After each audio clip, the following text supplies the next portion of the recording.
नहीं, देखिए ये तो आज की बात थोड़ी है। आप भगवान कृष्ण को भी देखेंगे तो हाथ में चक्र है, भगवान राम को भी देखेंगे तो धनुष बाण है, माँ दुर्गा को भी देखेंगे तो उनके पास तो गदा, तीर, तलवार, चक्र सब कुछ है। तो असुरों के नाश के लिए तो अस्त्र शस्त्र की आवश्यकता है ही। और असुर कोई ऐसा नहीं कि भगवान कृष्ण थे तो कंस था बाकी खत्म हो गया, भगवान राम थे तो रावण था बाकी खत्म हो गया, वो नरसिंह भगवान को हिरण्यकश्यप के लिए आना पड़ा। ये सुर असुर का युद्ध चलते रहता है। आज भी कुछ असुर हैं जिनकी कारगुजारियां, जिनकी समाज को परेशान करने की नीयत, अत्याचार करने की उनकी नीयत, उनको ठीक रखने के लिए सीताराम के साथ साथ वो तैयारी तो रहनी चाहिए। और इससे किसी को घबराने की आवश्यकता नहीं। वो तो समाज को आवश्यकता है माला और भाला की। ये आज मैं तो कह रहा हूं कि समाज को माला के साथ साथ राणा प्रताप के भाला की भी आवश्यकता है। अब भाला ही क्यों, मैं तो कह रहा हूं भाला के साथ साथ वो तीर धनुष, हमारे आदिवासी समाज का तीर धनुष काम आया ना जब देश को आजादी दिलानी थी। तो इसमें कोई, बस ये बात याद रखनी, कोई ऐसी नई बात नहीं है।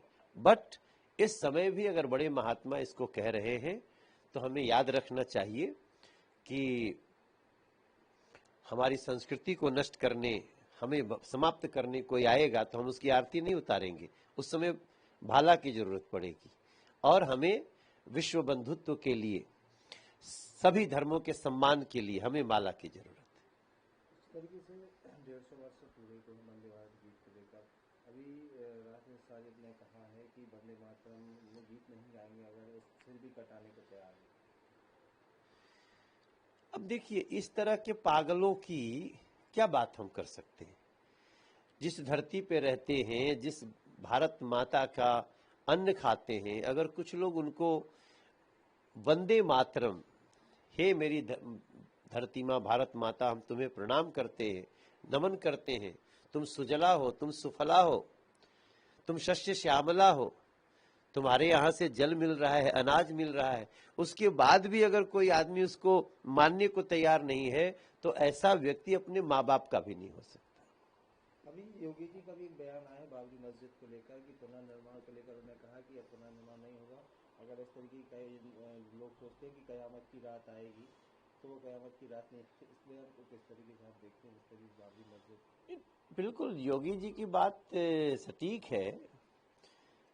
भगवान श्री राम का मंदिर कोई राजनीतिक पार्टी आकर के थोड़े एक दिन खड़ा होकर बना दी।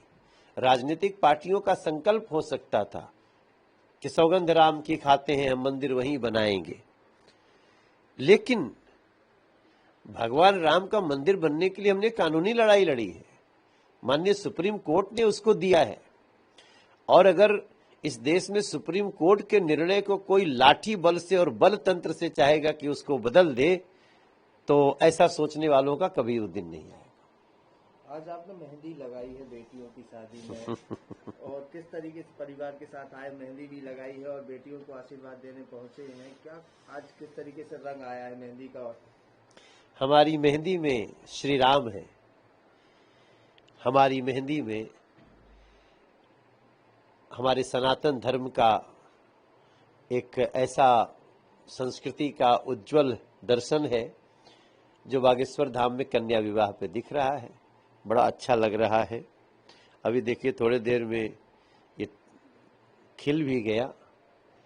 और मैं मानता हूं कि ये वो संस्कृतियां हैं जब हमारे घर में बेटी की शादी होती है तो पिता को, चाचा को, इसको ये सब मेहंदी, गोड़ रंगाना, ये सब होता है। हम उस संस्कृति का पालन कर रहे हैं। आज इस भावुक पल में पहुंचे, आप भी भावुक हो गए, देखा कि बेटियों की कहानी सुनी, देखी। देखो भैया, जो कहते हैं ना कि जाके पैर न फटा बेवाई, सो क्या जाने पीर पर आई।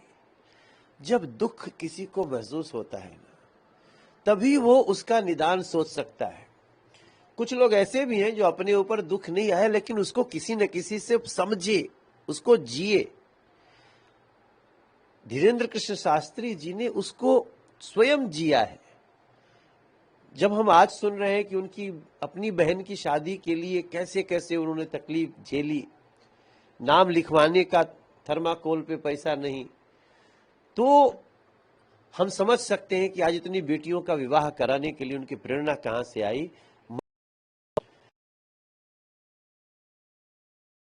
ऐसे परिवार सोच ही नहीं सकता था कि हमारी बेटी की शादी भी होगी।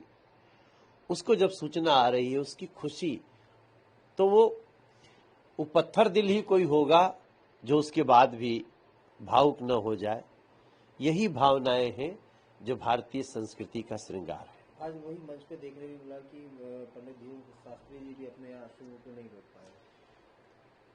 वो तो बहुत ही इमोशनल व्यक्ति है।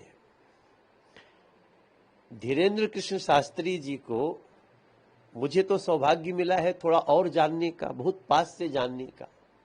आज भी दुनिया उनकी दीवानी है, मगर जब आप उनसे मिलेंगे तो लगेगा एक समाज का चितेरा, एक बालक, वो बेचैन है, अस्पताल बन जाए, बेटियों का विवाह हो, किसी गरीब भाई को में आंसू न हो, लोग और तरह तरह के, वो सरकार को भी सुझाव देते रहते हैं। और सरकार इस व्यासपीठ के सुझाव को, बागेश्वर पीठ के सुझाव को और संतों के सुझाव को मानने वाली सरकार है इस समय देश में, और हम आगे भी सफल होंगे ऐसा मेरा विश्वास है। मैं बहुत प्रणाम करता हूं शास्त्री जी। कैंसर हॉस्पिटल बन रहा है और अभी महाराज ने भी, यहाँ प्रधानमंत्री जी ने उसका भूमि पूजन भी किया था, तो इसके बाद अभी जो बजट आया उसमें भी कैंसर की दवाइयों में काफी राहत मिली है। प्रधानमंत्री जी का बड़ा सूक्ष्म दृष्टि रहता है। उन्होंने, मैं बहुत कम देखा हूं कि किसी कार्य के का वो शिलान्यास करने आए, भूमि पूजन करने आए। ठीक है, पंडित धीरेन्द्र शास्त्री जी ने बागेश्वर में बुला लिया उनको, लेकिन जब उनके दिमाग में आता है कि एक साधु, एक आश्रम, पहले तो हम लोग सुनते थे ना कि मंदिर के नहीं कहते कि अस्पताल के किसी एक कोने में छोटा सा मंदिर होता था, अभी बड़े से मंदिर में एक बड़ा अस्पताल होगा।